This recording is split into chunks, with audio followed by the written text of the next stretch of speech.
like And we're on. a slate. That's a slate. All right, so from here on out, we're just going to edit anyway, so it really doesn't matter. Yeah, so we'll just do our usual jibber jabber. Yeah, so we're having a cup of coffee. Yeah. So, folks, this is Tom Begley. He's the lead singer of the Dream Travelers. I'm the bass player of the Dream Travelers. That's how we know each other. And we're going to be talking about different subjects as time goes by. But right now, we kind of decided that'd be for this particular broadcast or podcast that we'd talk about, what was it? We were mentioned about influences. Influences. Okay, so I don't know that we have the same philosophy about influences, but that's how we work together anyway, because we come from different sides of the room and we try to figure out what would work in our combination of thinking. And it seems to work out pretty well. We do really well in Old Town, Temecula. We play there live a lot, and we also do a lot of recording, and throughout time the recordings or seem to only get better and better. So I think we got a good team here. So we're going to be talking about, the topic today is influences. So Tom, let me start by asking, now you have a certain philosophy about influence, and we'll share that. But let me ask you what you were surrounded with that could be your potential influences when you were younger as a musician. Oh, as far as what music I was attracted to, so, as far as an immediate.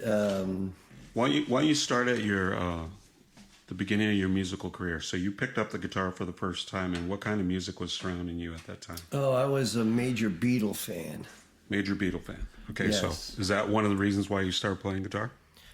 I would think it was one of the reasons I was completely attracted to the whole musical situation. But guitar, I guess I was more influenced by, the voices. The voices of the voices, the Beatles, yeah. And at that particular age, it seemed to resonate. Which is about around, I actually saw the Beatles in 1965. I was 11 years old. Crazy. Yeah. So now, is this about the same time they decided they're not going to play live gigs anymore? This was kind of a wreck, right? Yeah, even in 65, seeing the Beatles, people tell you're not going to hear much because the crowds were just ridiculous. So they knew that going in. You knew when you were getting a ticket to go see the Beatles, you were probably only going to see the Beatles and not hear the Beatles. Nah, I was 11 years old. I didn't really know much. I actually had great seats, too. I had maybe the best seats. I had the seats from the owner of the stadium. How did I get those seats? I used to be a young lad cleaning the office. Okay. So it was bestowed upon my dad, who gave them to me and my older brother, and we got to see the Beatles at Shea Stadium, 1965, where there was a World's Fair. Oh, cool. At the same time. How cool is that? Yeah, it's pretty remarkable. You know, both things. So you were saying that you were attracted to the vocals of the Beatles, and the reason why I laughed at that point is because I would tell you about some of the bands that attracted me, like some of the more vocal bands, like the 5 stacked harmonies of Styx or Kansas or Journey or whatever. That really rich melodics. Right. And so my first thought is like, wait a minute, was he attracted to the harmonies, or what do you mean by the vocals? Well, just the overall, the tone of their voices had a particular, an attraction, And even in those days, here and now you're coming from the days where you had just stand-up bands that just sang, a cappella bands, you know what I mean? So you had all these great singing bands, but I'm still more attracted as a young guy to this particular flow. Okay. Of sound. Okay. So would you say that the vocals were somewhat unique compared to other things that had been presented at that point, or what do you mean? No, it's like I said, this is that impressionable time, you know, around 11 years old, where things seem to like stick a little more than usual, and at least for me in the music, because I was surrounded by tons of music. My family were, how'd you say, musically, always musically engaged. As far as my mother was Polish, so I heard a lot of polkas and operas, operas of all things. Okay, operas a little more And complex. something that I didn't really, was attracted to. The polkas were just insane, guys that blazing on the accordion. And then my father was into like musicals, which was like something that I seen a bunch, but never really hooked on musicals. You know what I mean? It's like they seem to be a little extra corny. Yeah. Yeah. So so would it be fair to say we're talking about influence, that the influence of bands, say like the Beatles, wasn't so much that you were clinging on to the commercial aspects as much as the unique accent, properties of the new bands coming in. So in other words,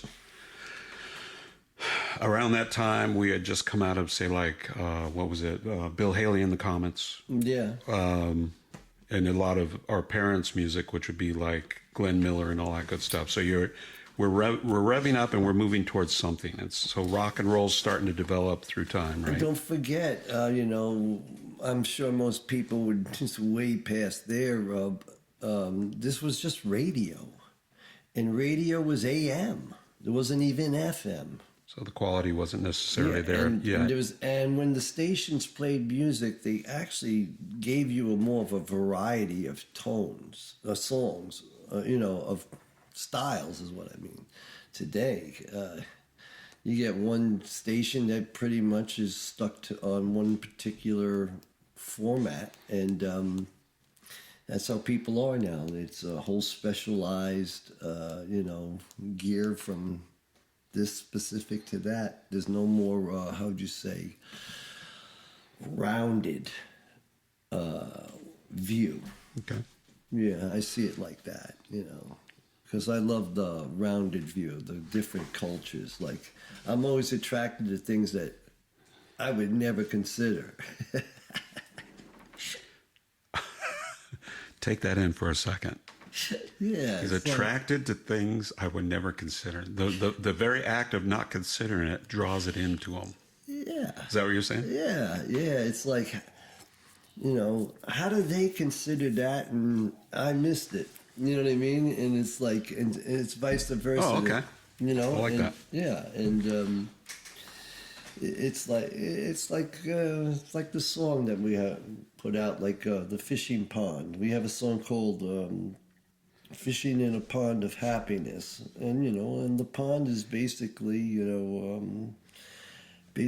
a cosmic consciousness that we all kind of like try to go fishing. You drop a line in there and you pull something out, but that's where it's coming out of. It ain't coming out of this avatar. We're talking creativity right now, right? Yeah, I know. That's what I mean. You just never. It's always there. It's a matter of you capturing it. It's a difference between you try to make it yourself. Yeah, there's. Yeah. You're trying to get in touch with creativity itself to get quote unquote creative. Yeah, it's indescribable, spontaneous space that, like the key word is indescribable, but you certainly you can feel the magic when you're in the zone, so when you get into that spot, it almost like transcends from music into some sort of spiritual oneness of itself. It almost like takes over. Okay. So let me ask you, when I say the words, who influenced you? What goes through your mind? Not who comes to mind, but what goes through your mind? Is it, oh, let me conjure up a list of people that influenced me, or what is it that how do you process that question? Well, once again, like when people would ask me, like, who influenced you or what influenced you, or I always would say, I'm influenced by everything. There's not a thing I'm not influenced by. Okay. So it's a matter of choosing. Okay. You know what I mean? Because that's what I mean is where your own innate attractions come from. It's like you're almost breaking down simple words like, people use them all the time, like happiness and love. And then take a word like exciting, what does that mean to you? And what does that mean to me? You know what I mean? Right. So, I have a kind of more of a scientific approach in that sense of understanding how things get excited through movement. Okay. Oh, yeah. Almost like there's a physics to it. So one thing we're discovering as we're working together, let me see, we started in 2018, it's 2013 now. So about 5 years we've been working together. I don't know 2023. What'd I say? 13. That will require an edit. You want some more coffee, Tom? Anyway, so we've been working together for about 5 years, from 2018 to 2023, and it's been a long haul. It's been a lot of fun along the way. I discovered quickly what I needed was to start recording, because Tom's creative mind just doesn't shut off. So the song keeps evolving. So I go like, as the bass player, I got to figure how I'm going to get grounded. So we start recording, and things that I began realizing with, we started out as a trio, and then we became a duo. And what we'd do is we'd say, okay, we got this idea. How do we build the idea? And like he was saying, is rhythmically seems like a really fast, amazing way to build your tracks, build the musical concept. Is okay. So say it's a Latin themed music, boom, boom, boom. Well, it's not just a drum set. You could have a shaker. You could have sand blocks. And so you start layering those things, and you put them in, and maybe it doesn't hit the spot. You pull it out. You put something else in. It doesn't hit the spot. Right. And then you get another one all of a sudden, like, wow, that thing fell like a template right into the song. Yeah. And it adds so much life to the song. It wasn't like the song was shoddy in the first place. It was just that it was a palette that we're developing. And so really quick, I have learned to be more of a producer of the music that already exists. So it's like, you already got this amazing product. How do you enhance that product, right? Right. And be careful, because you could, by the same token, you could actually destroy the product. I guess I kind of relate it to leverage. Like, you can lift a car with a jack. You could also get your entire body stuck under it if the jack falls out from underneath it. Right. So take caution. So I think we've learned that along the way, and we'll be talking about different subjects. Hopefully, if we keep doing these podcasts, in this day and age, there's so many genres. So not every genre is good for every person. Right. So it's not that, as the Dream Travelers, we claim that we're great for everyone, but we do know that what we're doing is undeniable. Right. And so we're going to get into that a little bit later on down the road. But so we're talking about influences. Right. And so I guess in a lot of ways, I've been influenced by Tom's music, and I had to make a decision. It's like, okay, this guy's genre is so different from where I come from. So I had to say, is this good or bad, or is this something that I want? And I go like, heck, I'll tell you what, I'll learn anything from anyone that makes any sense, right, that seems positive and immediate. And it's funny when he talks about rhythmically, it's like, it is the one thing that I drove up on the day we met, is I drove up to this clickety-clackety rhythmic thing that was going on between him and the drummer that I hadn't really necessarily been attracted to as much or wanted, but I'm like, I could definitely play against that. Right. And so I got out of my car, parked my car as quick as I could. We started jamming.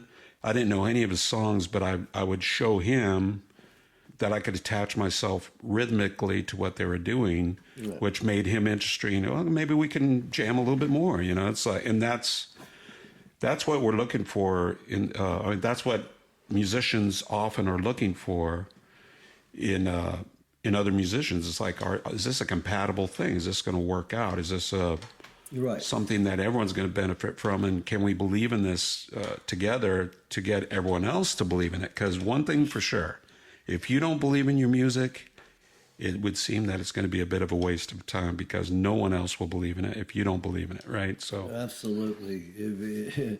If you're not convinced, you can never convince them. Yeah. So it's, you know, everything comes, you know, through. You know, that's like, I guess as Lawrence finding out in the way I write music, I kind of like, they're almost like, some of them are little zings and some of them are little notes of ways to go about certain things, you know. I try not to never tell, but more like show how one can go about it.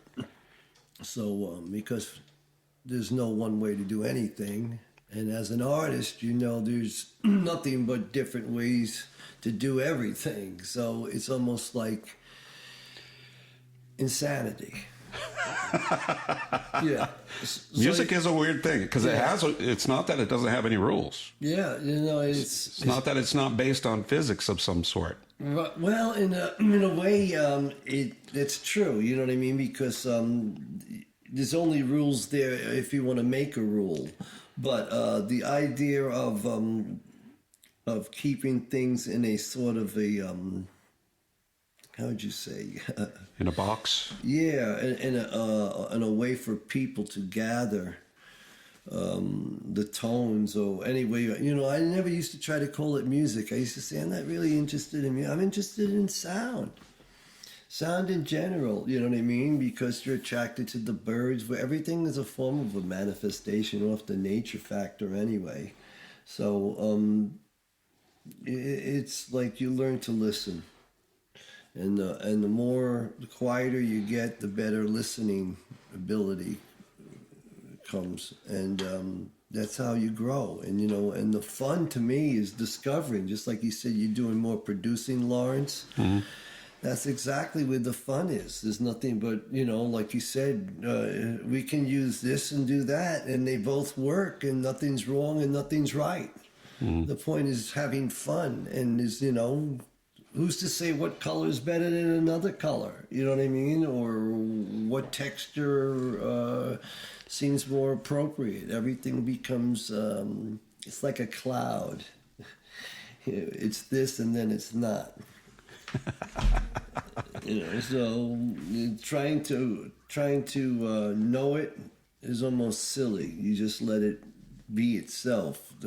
It's like you don't want to interfere with things. You know, the more you don't want to interfere with it, the more it can naturally free itself from the corruption of everything around it. Mm-hmm. Yeah, like I used that. Like we were talking earlier, the word influence. I was using the word corruption, yeah. meaning like it's very easy to be seduced by something you're attracted to. It's only natural. But then sometimes you realize it's an infatuation that, you know, all of a sudden you're not that attracted to it, you know, 3 months from now. Yeah. Here today, gone tomorrow, right? Yeah, yeah. And it's not that it was bad or anything, but it was easy to let go. You know? Sounds like one-hit wonders or something, like right. really, really thick icing on the cake that is very attractive that no one wants to get into for too many more times. I relate that to some of the guys that have been around for years and years that have kind of grinded it out. Yeah. And the first time you hear their song on the radio, you're like, it's pretty good. Yeah. But then the third time, you're like, hey, I'm really lit. I'm really beginning to like this. Yeah. Opposed to a one-hit wonder that comes in, blazing guns, gets your attention, and then it gives you cavities later on. You just, well, you can please make it go away, you know? You can see that they have a grip on a particular, I guess, we use the word style or their own style, but they have a, I'd just say, different bands have a particular, signature. And that's what I mean. The more you keep your signature, the easier it is to define, and you're not going to please everyone. And just like as the music's changing, they're changing. So the idea to try to comply with that is just like insane. Yeah. So that's why you just stay more rooted to your own creative world, and as just like I said, as stable as that could be, it's forever changing, and it's welcomed, it's embraced rather than feared. Yeah, free me from myself. Outstanding. All right, well, it's about a 20-minute ticker here on the clock here, so we're going to go ahead and wrap it up. But thanks, Tom, for coming out. By the way, he comes out every Monday. We record, and so I treat this a bit like a job. I sign in and I get to work on our music, and we get a lot done. So we're finishing up our first album. We're moving on to our second album, being released on all the platforms. So I think we're moving along swimmingly. And it's been great talking to you, Tom, and I guess we'll see you next time around. Yeah, love it, yeah. Pleased to be back. All right. This is Lawrence, and we'll talk to you later. Bye.